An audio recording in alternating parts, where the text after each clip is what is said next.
We live in a world of absurdity. That may seem like the easiest, most obvious statement possible right now, but it's still worth saying. It honestly is. At this very moment, there are people out there, probably hunched over a keyboard just like me, proclaiming far and wide that cancel culture doesn't exist. Their motivation, totally unknown. Their mental faculties, totally unavailable. But their existence in and of itself is an issue. I've covered this topic before, namely there was a scenario in which a games industry figure publicly accused a developer of misconduct many years prior, which led to a social media brigade of righteous zealots intent upon holding him accountable by wrecking every single aspect of his life, and ultimately, I have to speak carefully because of YouTube's algorithmic scanning here, ultimately it ended the worst way something like that possibly can. He is not with us anymore at all because he felt he had no options left and the mob had successfully destroyed his entire world. Anyone who says cancel culture does not exist, to me, is mentally deficient. Some of the neurons in their brain have quite obviously stopped firing the proper electrical impulses, and maybe they can be educated on the reality of contemporary online culture, but if they truly unironically believe such a thing, it's highly doubtful. However, unlikely as it may be, as defeated as one might feel when faced with that type of person, today I want to showcase the undeniable absurdity of cancel culture from every single angle, since for some reason, right now, it's been escalating on all fronts. Dr. Seuss, Harry Potter, and Destiny. These three topics may seem like they have nothing in common, but the truth is they absolutely do. Each of them has been mired in controversy for the past few weeks, and each of them is a glaring example of what happens when vindictive online activists pollute the world with their opinions. But going further than healthy criticism should, they cross an invisible line or barrier into collective action by brigading certain people with such malice and ferocity that their victims ultimately cave to mob demands. I'll start with Destiny. Very recently, I did an entire video on this situation, so I'll link that down below in the description and not rehash too much of it here. But the gist is, 4 to 5 years ago, a streamer flirted with some women and made them feel uncomfortable. There are questions now about medical grade THC, which was given to him by one of these women, and his tolerance level was not prepared for it, etc., etc. There are discrepancies with timestamps on booking emails that dispute her entire claim that he stalked her, which he did not do, and there's evidence of direct collusion between multiple women to publish their stories, some as simple as, "He asked me if I wanted to go somewhere quieter, and I had a nervous breakdown," at the same time, directly to obliterate his career. The streamer is named Lono, or Say No to Rage, and the effects have been ongoing. Conversations that made someone feel uncomfortable 4 years ago got twisted and much of them lied about, thereby enabling a mob to oust Lono from the entire community, get his Twitch and Destiny game account banned, drive a wedge between him and sponsors, past, present, and future, with no remorse, and even an effort to continue that vindictive rage into any future game he plays. Lono was, and is, this has not stopped since then, even during all of this, his victims were directly bragging about their financial success in the aftermath of this coordinated push, but anyways, Say No to Rage was cancelled, which resulted in the destruction of, assumption here, but it's a pretty well-educated guess from my perspective, a moderate to high six-figure salary career, which was on an explosive growth trajectory trend. That's just example number one. Example number two is Harry Potter, but more specifically, Harry Potter Hogwarts Legacy. This, again, I've recently covered because the insanity of this mob is undeniable. Harry Potter as a franchise has long been attacked by certain activists for its author's personal beliefs, especially her social media postings. But this time, one of the developers, not even the lead designer, the entire games media press got that completely wrong as they copy-pasted this drivel back and forth. Oh, and I mean literally copy-pasted. Some of them plagiarized this shit from each other. Just another example of the quality one can expect from gaming journalists. But yeah, one of the developers had a YouTube channel 4 years ago, and on that YouTube channel, he expressed his personal beliefs about cancel culture or Gamergate or what have you that they disagreed with, so they want his career destroyed. It worked. Troy Levitt, the designer under the heel of a ravenous, self-righteous, and poisonous mob, resigned from his position after the grinding gears of journalism. I guess that's what I'll call activist journalism in the industry from now on, because it's not real journalism anymore, not even close. After the grinding gears of journalism ruined his professional career, well, maybe not forever, but definitely in this instance, and threatened not only him, but his co-workers and creative passions.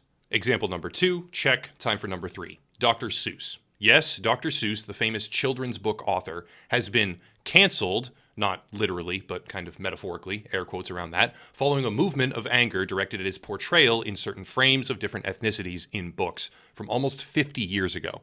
The effects of this one are ongoing and subject to change. Also, it's a bit different than the previous two, but I'll get to that. But most notably, 6 of his written works will no longer be published. On Tuesday, the birthday, actually, of this renowned author, it was announced to the world by Dr. Seuss Enterprises, he's racist, we won't publish some of his stuff anymore because it's offensive.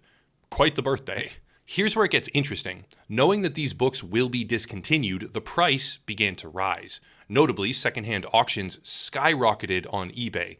But then, eBay itself said they would be taking down those items because Dr. Seuss is problematic, and the website's offensive material policy was coming into play. Except, right now, you can buy Mein Kampf, the autobiographical manifesto of Adolf Hitler, describing why and how his ideology formed, on eBay. Let's really think about that. You can buy the manifesto of a progenitor to supremacist movements all over the globe, movements that are sometimes even a phantom antagonist for those that want to scream and struggle every second of their life online primarily against oppression, even when the people that they think oppress them don't even exist in that capacity anymore, largely speaking, or in that area, or especially, specifically, with that level of influence over their own personal life. But you can't buy a children's book where one of the characters is created through the lens of a racial stereotype in 1976. One of these things has vast historical value. Mein Kampf should never be banned. And when that does happen, because it will, these people do not stop. The event horizon of get rid of it since it hurts my feelings doesn't just shut down or cease expanding. It only ever picks up speed. When that does happen, we need to remember that those who fail to chronicle history or learn from it are doomed to repeat it. Mein Kampf is a deeply unsettling piece of literature, but it's educational within the context of something that spawned the largest tragedy in human history, and thus we must understand it. Dr. Seuss books share no such value, but are also incredibly benign by comparison. One of the frames shows an Asian stereotype, and now on Seuss's own birthday, the publisher decided that such an image is so damaging and harmful, they will not only cease publication, but also third-party auction sites will pull down resale postings to ensure that this book be restricted and shut down as much as possible. Now, on an individual level, this example is somewhat different than the previous two, as I said prior, because it has a much more commercial effect in tow. Cancel culture, in my view, is, largely speaking, a sudden crowd-driven wave of hatred that results in damage to someone or something almost indiscriminately. These people often think that they are being righteous. They think that they are the ones enacting positive change, but really all they are is a malignant force in the online world. The publisher for Dr. Seuss, and that's important, make note of that, the publisher, spurred by external feedback and subsequent internal audit, ceased production for 6 of his books. And the resulting effect was a social media wave of initial praise when the keywords were dominated by those who think that anything offensive should be obliterated forever. But that would soon be overwhelmed by indignation and eventually retaliatory spending. Here's the funny part. This decision to ban the books was largely executed by the Seuss Company publishing decision makers. There were outside forces at play here, as far as I can tell, like educators who consulted the Seuss Company, whatever the hell that means. But if we want to be generally accurate, we have to acknowledge that this was less of a coordinated journalism campaign and more of an internal push by select parties. The hilarious thing is that knowing this, we have to reformat our analysis of the subsequent buying spree. After this was announced, Dr. Seuss books climbed to something like 42 of the top 50 best-selling Amazon slots. And keep in mind, this isn't just the 6 that were banned, this is 42 other books, or actually, I guess what it would be, 36 other books. A whole bunch of books that are not banned at all also climbed to the top 50 best-selling slots. Barnes & Noble sold out of nearly all of their Dr. Seuss books within like a day, I guess. And yes, there is an effort by certain sites like eBay, in particular, to suppress all the material, but generally speaking, the books have never been more popular in their entire lifespan than they are right now. Think about this from a market perspective. Follow the money. The Seuss Publishing Company discontinues 6 books and is praised for a short time, a very short time, by those who want this kind of practice to continue. Obliterate anything they don't like. Something akin to digital book burning, if we're being slightly hyperbolic here, and they want it to really, truly continue in other facets of the industry.